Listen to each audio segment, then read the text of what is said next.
Ouais, je m'appelle Alexandre Berthaud, je suis artiste et membre du collectif 1000 au carré, artiste plasticien et musicien.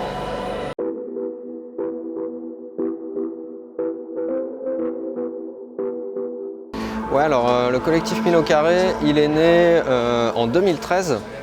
C'était un projet, on était encore étudiants, c'était un projet assez global sur la question du numérique. On parlait à l'époque d'associations, de collectifs de création multimédia.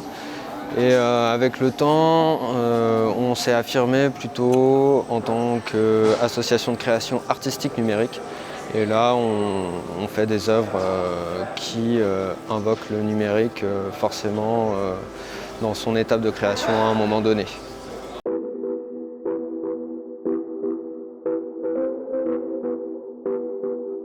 On part du principe que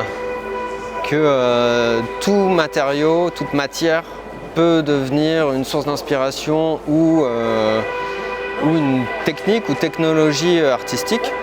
Et nous, comme on a été bercés par les nouvelles technologies, notamment numériques, ben forcément, à force on a besoin de trouver une part de liberté, de s'émanciper avec ces technologies. Donc même un tableur Excel peut devenir un matériau artistique finalement.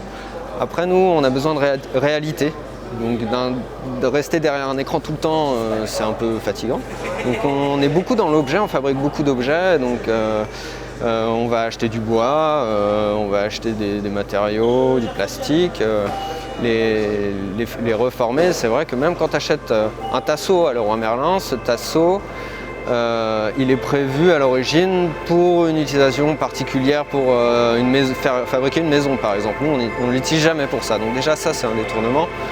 Quand après on achète des moteurs, c'est toujours des moteurs soit pour des moteurs d'imprimante ou des moteurs de voitures télécommandées, mais on les utilise encore une fois jamais pour ça. Donc on ne fait pas de récup en soi parce que ce qu'on fait, ça demande trop de précision pour utiliser des matériaux pris par-ci par-là.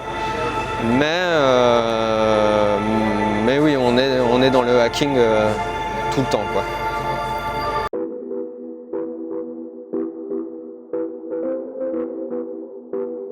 Il y a des choses vraiment intéressantes dans le mouvement maker et c'est vrai que j'ai l'impression que c'est un peu le fait maison qui va concerner les technologies numériques et ça permet de démocratiser ces technologies dans tous les domaines. Alors nous, voilà, on est surtout dans la branche artistique des makers et dans les autres branches, on ne les connaît pas toutes et on n'est pas forcément d'accord avec toutes les branches qui peuvent se développer.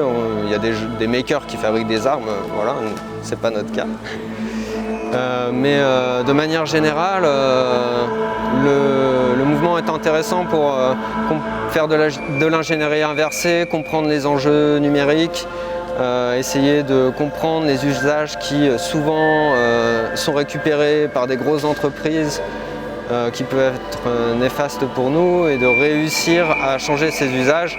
Nous, c'est la première chose qu'on fait en prenant un capteur RFID et en faisant autre chose que ce pourquoi il a été dédié. Et réfléchir à ces technologies-là et essayer en tout cas à notre échelle, de faire des propositions, c'est super chouette, déjà cool.